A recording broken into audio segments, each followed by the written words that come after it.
Hello friends, welcome back to another recap video with Treaty United from the Building a Nation save over on Twitch. This video is going to encompass the end of the first season as well as the entirety of the second season. From here on out, it will be one per season. If you do enjoy these videos though, drop a like, that would be fantastic. It just lets me know that you want me to keep doing them. Quick note on the main YouTube save that was meant to start very soon, the Newcastle Blue Star one. Basically, that's had to be put on hold for the moment because tier 10 databases for England and just lower league databases in general are kind of busted at the moment due to some bugs in the editor. I will be starting a new save properly on YouTube very soon, either tomorrow when you see this or maybe Tuesday depending on editing. It's going to be called Nordic Nomad. It's going to be a Scandinavian journeyman save or a Nordic journeyman save, but more on that later on. And of course, we're actually live with this save that you're seeing on your screen right now over on Twitch right now. So if you want to hop over there and say hi, then feel free to do so. And as last time, if you do have any ideas for things you want to see in these videos, let me know in the comments and I'll try to add them in. I've taken some of the stuff on board from last time to try to make them as best as they can be. And of course, if you want to watch the full stuff, then the VOD channel is linked in the description. We're nearly at 2K there, and that will have the full streams in their entirety, minus that bit that got copyright claimed by S Club 7, but that's another story. So when we last spoke, we were doing reasonably well in the second division, had a really solid start, finally got a couple of defeats on the cards, and obviously when we came back,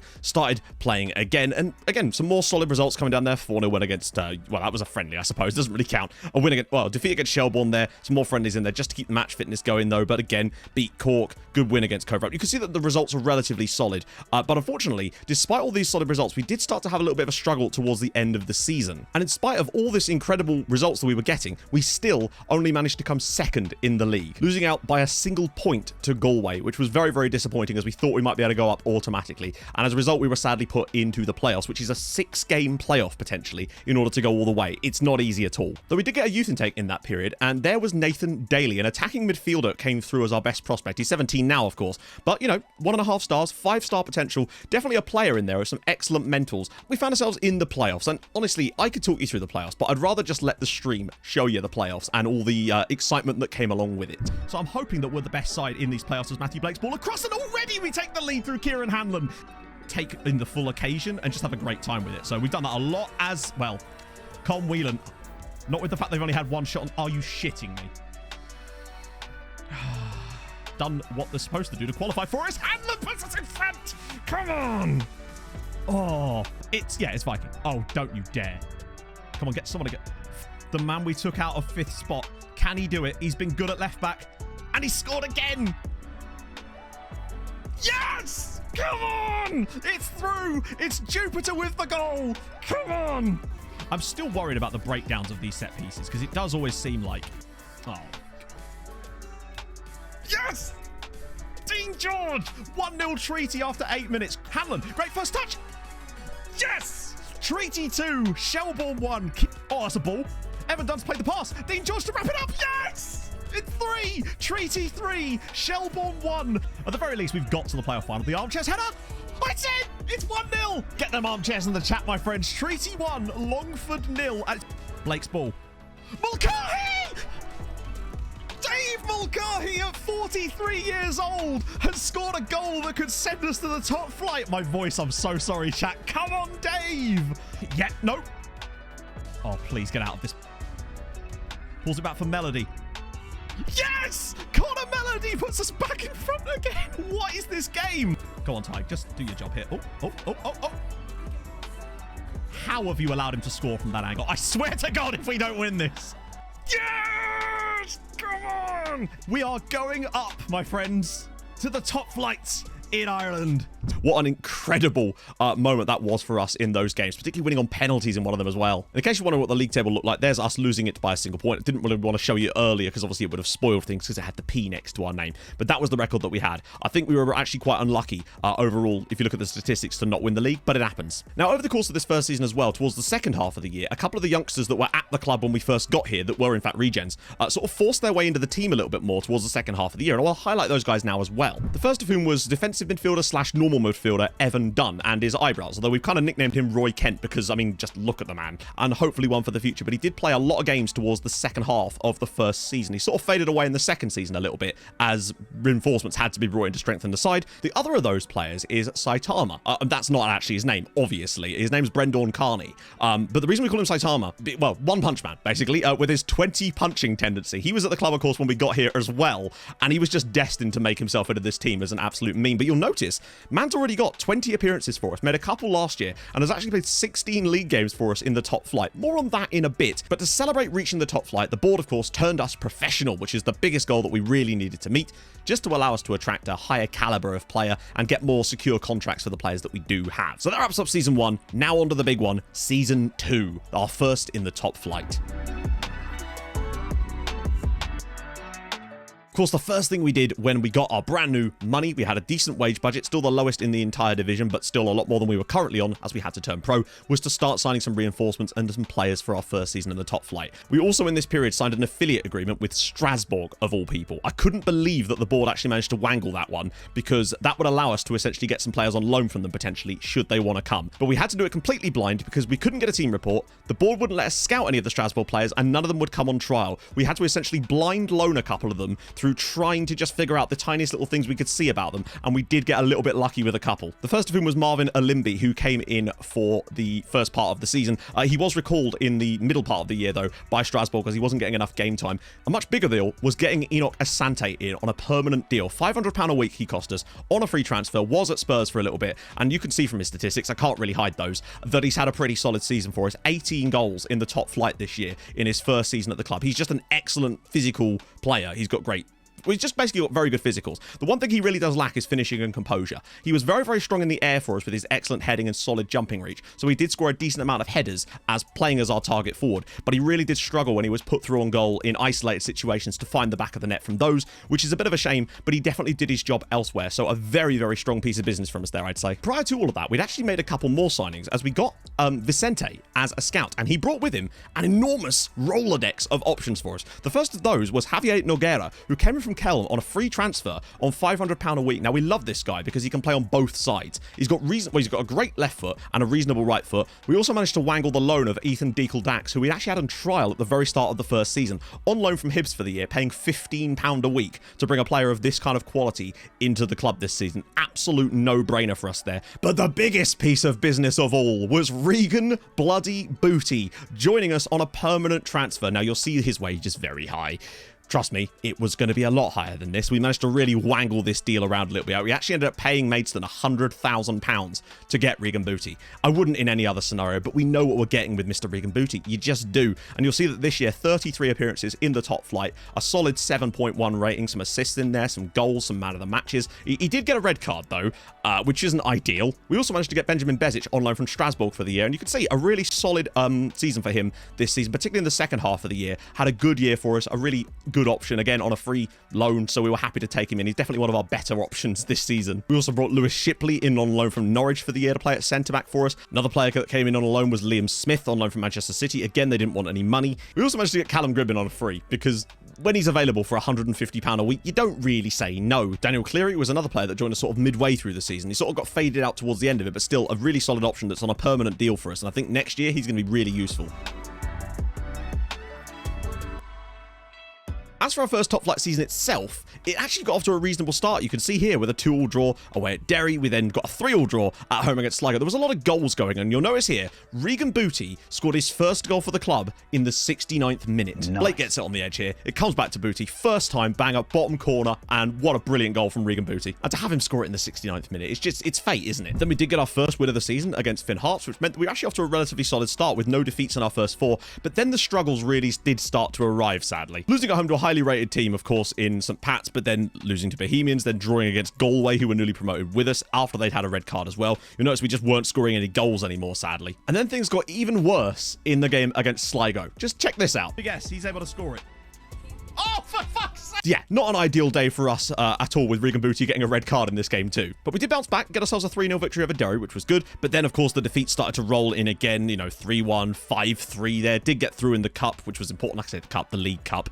Then a 4-1 victory against Waterford was actually really decent, but they were dreadful at this point in the season, and I didn't win a game in their first 16 matches. So us winning is not really a surprise, because then sadly it went straight back to being bad again, losing to Dundalk and then Bohemian again. Solid sides, of course, but we were showing no fight at all. And that was then compounded with a 3-2 defeat against Finn Harps, who were having a dreadful season themselves. Not a game I think we really deserved to lose, but nevertheless we did. And yeah, we had to make some changes.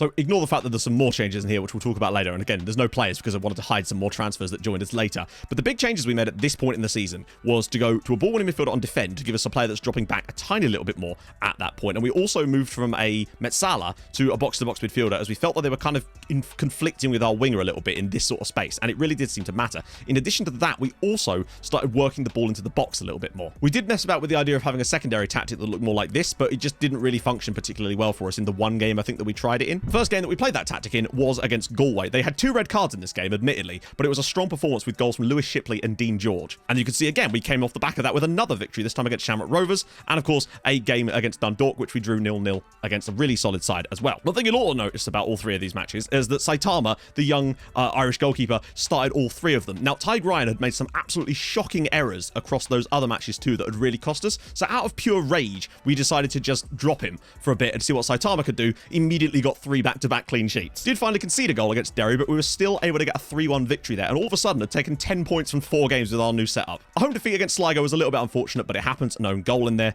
and it was a little bit of a struggly run after that with a 1-1 draw and then a 3-0 away defeat to a comfortably top of the league at the time, St. Pat's. And it wasn't always smooth sailing, even with the skin of the game. Oh my god.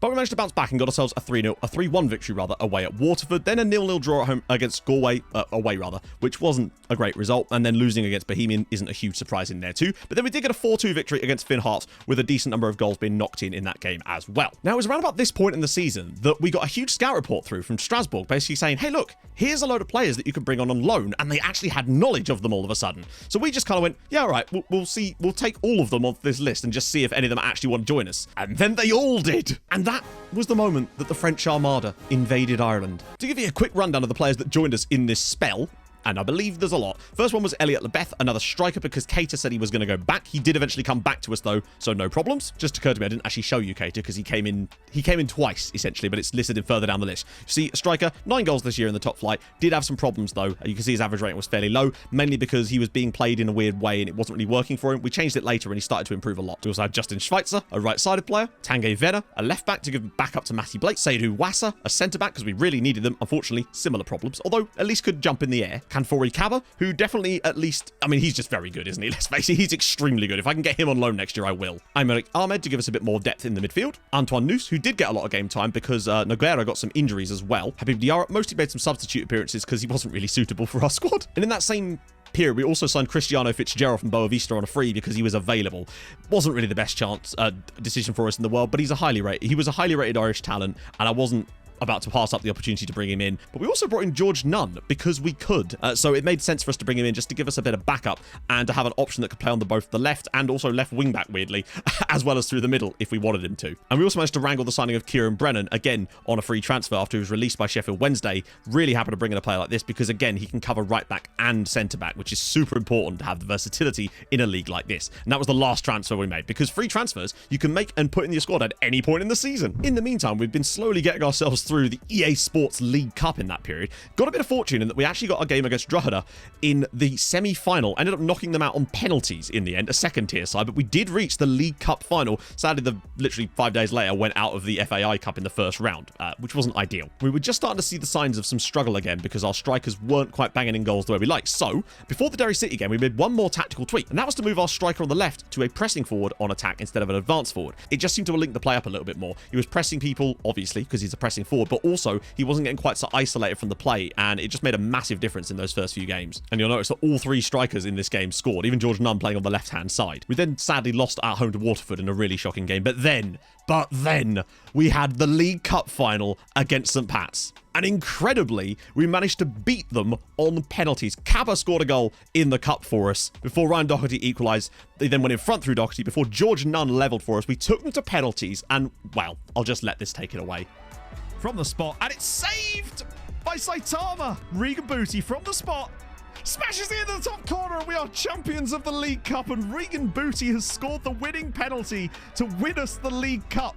madness. Absolutely brilliant from the lads to go and grab that result. It doesn't get us European football, though, sadly, because that's not how it works in Ireland. The only trophy that gets you European football is the FAI Cup. But straight off the back of that, we had a dreadful performance, probably our worst of the season, losing 3-1 to Shamrock Rovers. And believe me, we were dreadful in this game. But then we bounced back. A 1-0 victory over Bohemian. And I want to show you this goal because it really is something. 88 minutes, Keita chips the ball over the goalkeeper from the edge of the box. A power dink, if you will, to give us a victory away at Bohemian. But what a great goal from Lucina Keita. Then after that, an early red card for Galway allowed us to hammer them 4-0 to give us back-to-back wins. And then finally, we finished off with a very unfortunate draw away at Finn Harps in a game that we absolutely dominated, which left us in total 7th in the league. 44 points from our first season in the top flight, 20 points clear of the relegation places. Waterford did very, very well to pull themselves back. At one point, like I said, they had, I think, 2 points after 16 matches this season. So to get 22 points from the next 20 games was just about enough to see them go into the playoff. Now, that hasn't happened yet, so we don't know if they'll actually be staying up. We nearly managed to finish above Derry, but the main thing is we actually finished the season with a positive goal difference despite losing 14 times. But I still think that with the right personnel, we can definitely build this team into something. And I think really just strengthening this team is what's going to allow us to maybe just make that step up to be sort of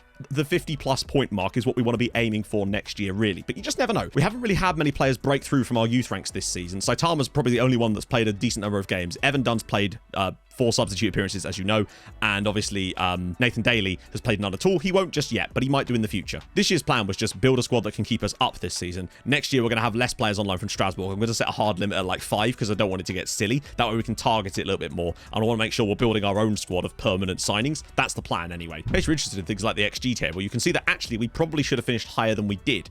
Derry City overperformed slightly and we underperformed a little bit. So I still think that we had a really decent year, but maybe could have done a little bit better. What the weird thing is actually saying despite us underperforming, we still should have had a worse goal difference than we did. And of course, since it's building a nation, this is important. Now, during the first season of the Save, you can see good results were had in Europe by some of the Irish sides, which made us get a massive boost over what we were getting before. This year, sadly, all the sides are now out, but at the very least, we are still getting a little bump over the year that we're losing. So if nothing else, we're still going to see a rise in the coefficients for next season. I don't know how much it's going to be, but currently, we're going to move above a few different teams, including Luxembourg in there as well, Moldova. So we're definitely going to gain a few spots, but we might lose one to the Faroe Islands too. But at least we're above Liechtenstein, eh? Get fucked, Liechtenstein. I thought we'd just finish off by showing you sort of the statistical overlay. I'm not going to go into it in too much depth, but you're welcome to pause and have a little look at some of the stats on the screen right now. You can see that, I mean, really, it was all about Asante for me. Now, some of this stuff is going to be a bit skewed because Lucina Keita technically had 2 loan spells here, so he's lost all his XG from the first half of the year and all the goals that he scored in the first half of the year. But you can see, again, assist-wise, Blake was good, Booty was solid, Gribbin got some as well. Bezic managed to get 4, although we did get 3 in one game. Big targets for me over the summer is going to be to try to, again, find some young and highly talented players to bring in. We'll sort of not stack the squad out with some loans, we'll just do some laser-focused loans to sort of strengthen some areas that we think we might need to cover ourselves off. Now, we don't know what our budgets look like for next season yet, and we haven't actually had a youth intake yet this season. That's not till October. So, yeah, stick around. In fact, on stream right now, if you check over, we'll have probably had that youth intake. So come find out what happens because, well, yeah, this was our youth intake preview. Yeah. Half a star, my friends. But on the plus side, we do at least have 3 B-rated players in there, a striker, a DM, and a centre-back. So I hope you've enjoyed this little recap of the end of the first season and the whole of the second season. Next, whenever the next one is, it will just be season 3. I have high hopes for it. Hopefully we're not coming back at the end of it and being like, oh, we got relegated and we got sacked, because that would kind of suck. But if you have enjoyed it, do be sure to drop a like on the video. That would be spectacular. If you're new to the channel, subscribe. That would be awesome as well. And of course, follow over on Twitch. We're live right now. But I'll see you guys very, very soon in the next recap, and hopefully with some actual proper YouTube exclusive content coming soon. So I'll see you guys soon. Hold your gun. Capybara. Bye-bye.